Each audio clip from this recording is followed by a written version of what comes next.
Ancient strategy, modern sales, one usable line per episode. Last time, don't press logic into fear. Today, letting the other side decide. And why giving up control is sometimes the strongest move. I've been noticing a pattern. The deals where I push hardest to close, they close slower. Or they fall apart. But the deals where I step back and let the prospect drive, they close faster. And the client is happier afterward. That's not a coincidence. That's ownership. Ownership. When someone feels they chose, they commit. When they feel they were pushed, they look for the exit. By the end of this episode, you'll know how to create conditions where the prospect drives the decision, and why that's faster than driving it yourself. My training said, always be closing. Control the conversation. Drive toward the outcome you want. And how does that feel to the person on the other side? Like being managed, like I have an agenda that matters more than theirs. Even when my intentions are good, the energy says, I need this more than you do. And that energy flips the power dynamic. They pull back, not because they don't want it, but because they don't want to feel managed into it. So the act of driving the deal is what slows it down. Often, the paradox of sales, the tighter you grip, the more it slips. Sun Tzu described this with precision. Xing Ren Wo Wu Xing, impose a form on the enemy while remaining formless yourself. Shape the situation, but don't impose your shape on them. In Weak Points and Strong, Sun Tzu teaches that the master commander controls the enemy's movement, Gu Shan Zan Zhe, Ji Ren Bu Ji Yu Ren. He brings the enemy to the ground of his choosing, without being brought there himself. The key, the enemy moves willingly. They believe they're choosing, because the conditions make it natural. So the best control doesn't feel like control. It feels like freedom. To the prospect, they chose. To you, the choice was designed. That's the art. How do I do this without being manipulative?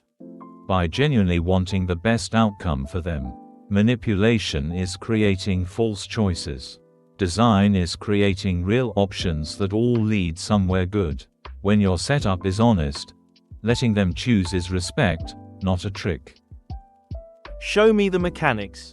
3 moves that transfer ownership to the prospect, without losing direction. Each one gives them control over the how and the when, while you've already shaped the what and the why. First move. Let them set the timeline. Instead of, I'll send the proposal Friday, ask, when would be the best time for you to review this? Same outcome, completely different dynamic. They chose the timeline, they own it, they're more likely to meet it. Second, offer options, not recommendations. We could approach this 3 ways. Here are the trade-offs. Which feels right for your situation? Now they're evaluating, not resisting. The decision-making energy shifts from defensive to constructive. And third, ask for their process instead of imposing yours. What would make this decision easy on your end? Walk me through your ideal path. Now you're fitting into their world, not asking them to fit into yours. And they'll tell you exactly how to close the deal. 3 moves. Let them set the timeline, offer options, and ask for their process. All transfer ownership without losing direction. Because you've already done the positioning work. The options you offer are good ones. The framework is set. You're just letting them choose how to walk through it. So I'm not giving up control. I'm giving up the appearance of control. Which paradoxically gives you more. A prospect who feels in control cooperates more. Decides faster, stays committed longer. You traded the illusion of power for the reality of influence. 3 practical phrases you can use this week. Phrase 1. What timeline works best on your end? Simple. Transfers ownership of timing. Removes the pressure of your deadline. Phrase 2.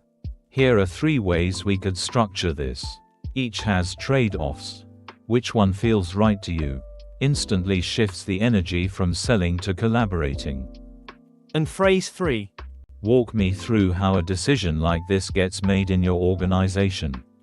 That question is gold. It tells you who decides, what blocks them, and how to navigate their internal process, all because you asked instead of assumed. The one line. Let's hear it. Let them choose the pace. Their pace, their ownership.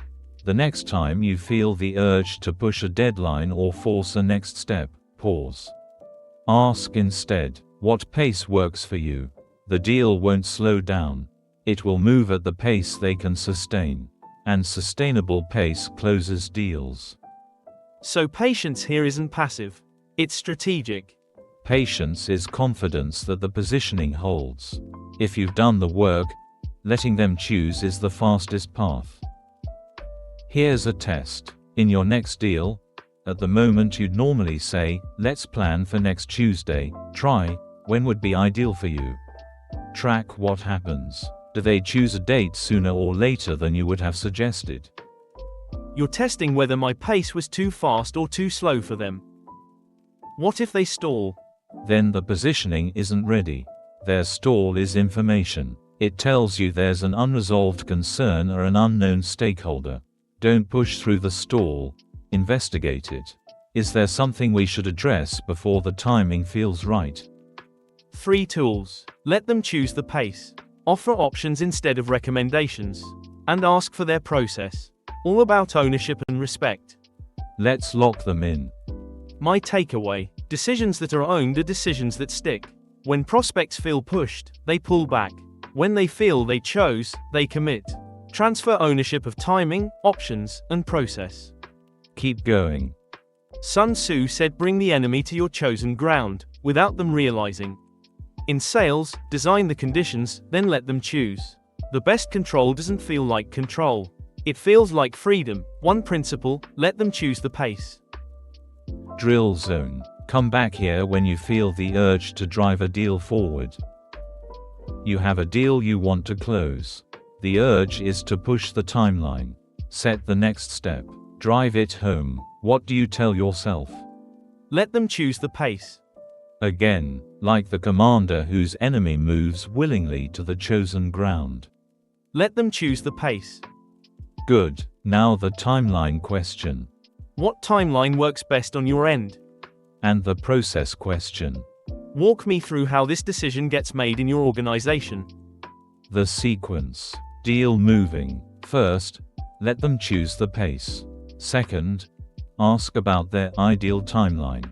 Third, learn their internal process. Don't drive, design, then let them walk through it. Options, timeline, process.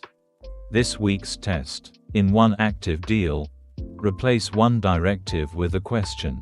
Instead of telling them the next step, ask what the next step should be. See how the dynamic shifts. And if they take ownership? Then the deal just got stronger.